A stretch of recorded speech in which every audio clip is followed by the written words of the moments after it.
Hey guys, I'm Tatiana, and in today's video, I'm going to share with you 5 of my different streams of income.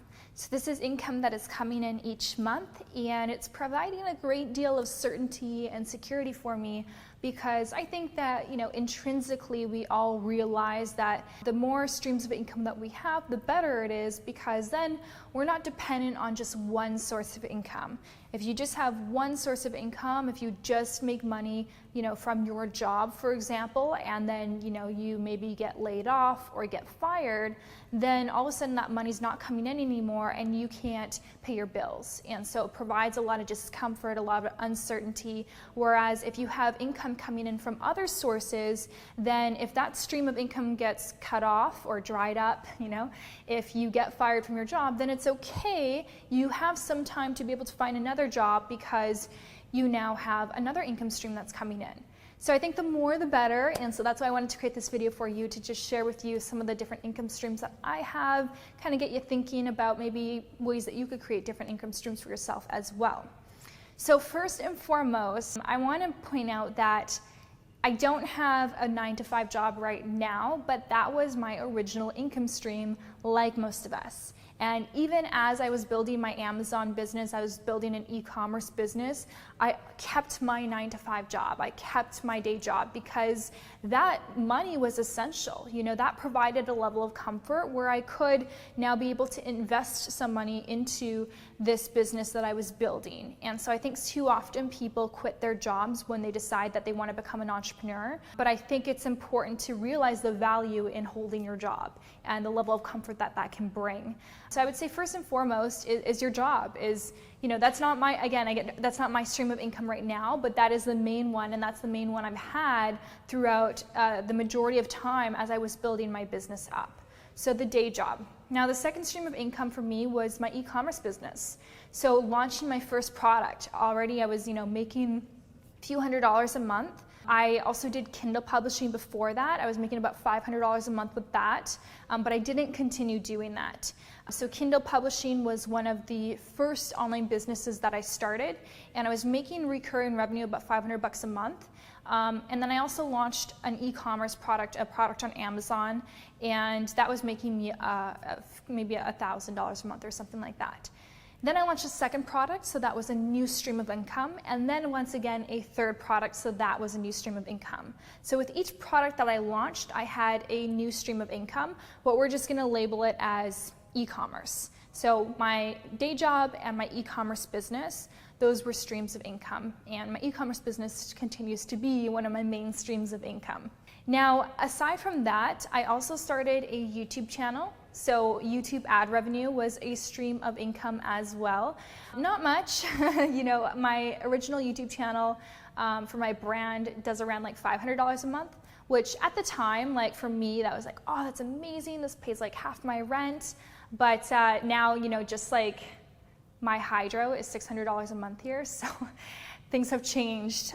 So that was for one channel, but I have 2 channels now. My other channel, this channel actually does really good in YouTube ad revenue.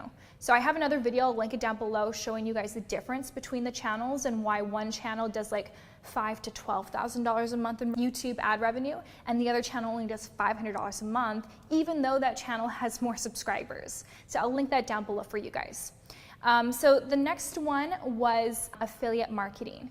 So affiliate marketing, this is one I want to spend a little bit more time on because this is amazing, because with affiliate marketing, you have so many opportunities and you have so many different sources of income coming in from that.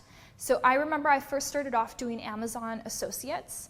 So I would have on my website a blog area, and whenever I would talk about a product, I would link back to it on Amazon, and I would link using my affiliate link. And whenever someone clicks on my affiliate link, if they make a purchase on Amazon, even if they don't buy the product that I was talking about, but they make a purchase on Amazon, then I get a percentage of that as commission.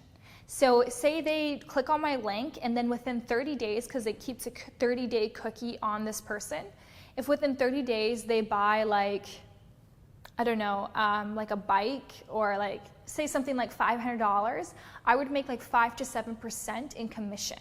And that's at no additional cost to the person who's buying this product. So they don't Sometimes they don't even know that you're making a commission. You have to disclose that you're an affiliate.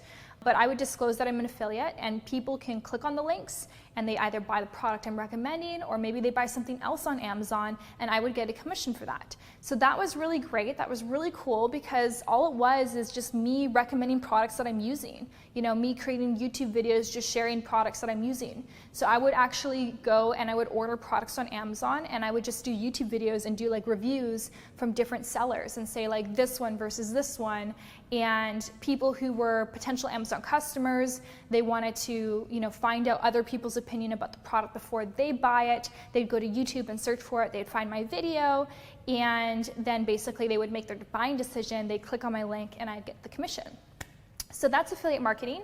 So I started with Amazon Associates, but then I discovered something called ClickBank. You can go to ClickBank, type it in on Google, and you can discover all of these different companies that have an affiliate program, and you can become an affiliate partner. And then that means that you can, again, you know, be an affiliate for that program. And a lot of the things on ClickBank are like digital courses or like training programs. And so I would recommend like different fitness programs, or like different just like really good fitness programs. And I would receive, again, a commission for that. So I would kind of diversify myself like that. So now with my affiliate income stream, I have so many different types of affiliate commissions that come in. So I'll have like some things like, it's like I get $15 a month, you know, or I have some where I'm getting like $6,000 a month. It just depends on how high the commission is and how much traffic you're getting, you know, how many people are actually buying from you. So there's so much opportunity in this world, and that's why it's probably one of the not the easiest ways to create income, but it's like so simple, because you don't have to create a product, you don't have to market a product, you don't have to be the business owner. All you do is you just promote it. You know, and obviously you want to do it with integrity, you know, only promote things that you truly would recommend to your mother, or your father, or your kids, you know. Don't be out of integrity with it, because when there's no authenticity, people feel that, they see that, they know, and it's just going to hurt your reputation. So for myself, I really stand strong with this, because with this YouTube channel, I get a lot of people that email me asking me to like promote them on my channel. And I'm just like, listen, I have to be an avid user of your product, or I have to see that it's really going to value my audience, you know, and if it's not, then I'm not interested in being an affiliate for you. And so sometimes it's good to say no, even though you know it's going to make you more money. But if you feel like it's going to put you out of integrity with your audience, you have to understand the long-term value of your audience, that they're trusting you, they're trusting your opinion, they're trusting your recommendations. You have to honor and respect that. So that's the thing about affiliate marketing, is sometimes people go overboard with it and they become scammy, and it can kind of leave a sour taste in your mouth. But if you do it, you know, in an elegant way, it can be a really wonderful stream of income for you. And yes, it's a stream of income that you really can't depend on, because at any point in time, they can turn off their affiliate program. They might reduce the affiliate commission. So if you were making 50% affiliate commissions, they might drop that down to 20%. And if you were relying on that money coming in every month, all of a sudden it's reduced significantly.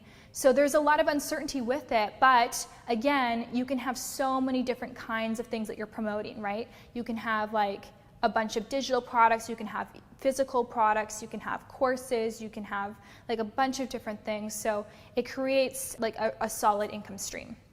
Now the last one I want to share with you is something that I've only done in the last probably 2 years, and which is investing.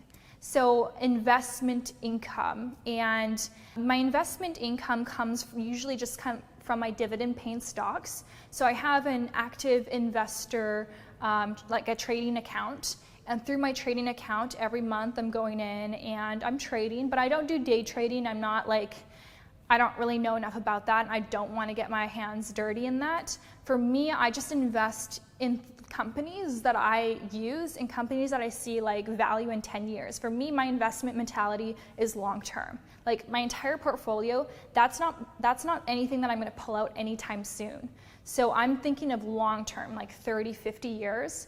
So I'm investing in companies like, you know, like Apple and Facebook and Amazon. Amazon's one of the biggest. Even Shopify. Shopify is probably one of my best performing investments, although a bit riskier. But I also have a lot of investments that are just like really solid investments, but they don't really go up a lot, you know, like bank investments, bank stocks, or bonds, or like index funds. Those are really good ones, like Vanguard Index Fund. So I do like a lot more investing now, and my investment portfolio has really grown a lot.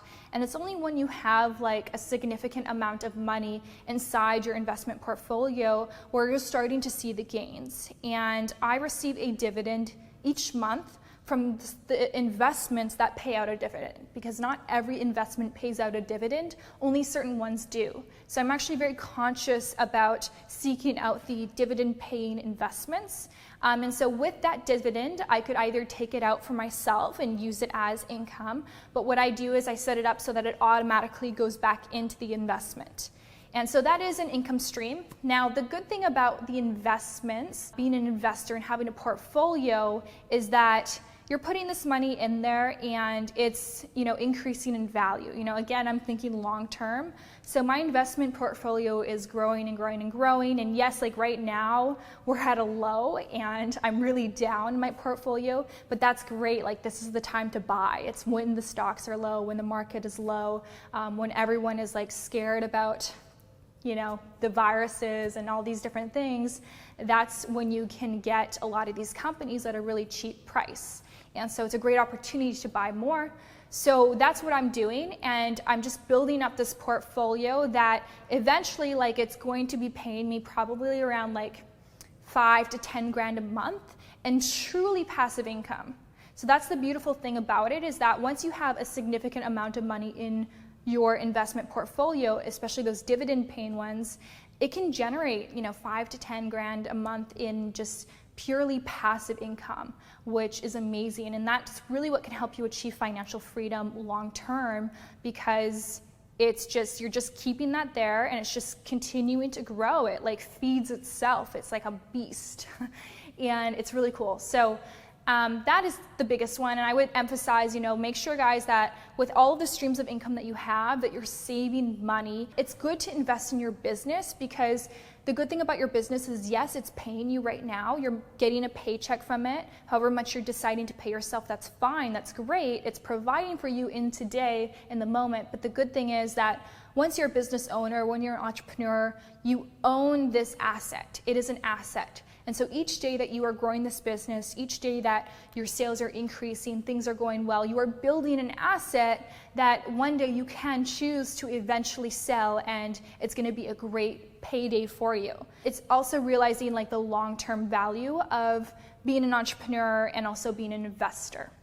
So out of all the different streams of income, of course, like, you know, to be able to invest, I think, is one of the most powerful things. And I think, like, when I really study the people who are, you know, the richest in the world, a lot of them built tremendous wealth through their businesses, but it wasn't really just through their business that they have what they have. It was through the investments that they made, the portfolio that they've built up. And so I believe in investing in yourself, because you are probably your greatest investment, investing in your business and believing in yourself. But at the same time, I won't reinvest 100% of my money back into my business, because I want to diversify. I'm putting a lot into my portfolio. I'm also putting a lot into my savings account for the unexpected, just like an account that is just there and just don't touch it. Those rainy day savings. So anyways, those are my streams of income. Another thing I do want to mention is you guys can post yourself on like Upwork.com or Fiverr, and if you are trying to make an extra stream of income working from home, this is a great opportunity for you.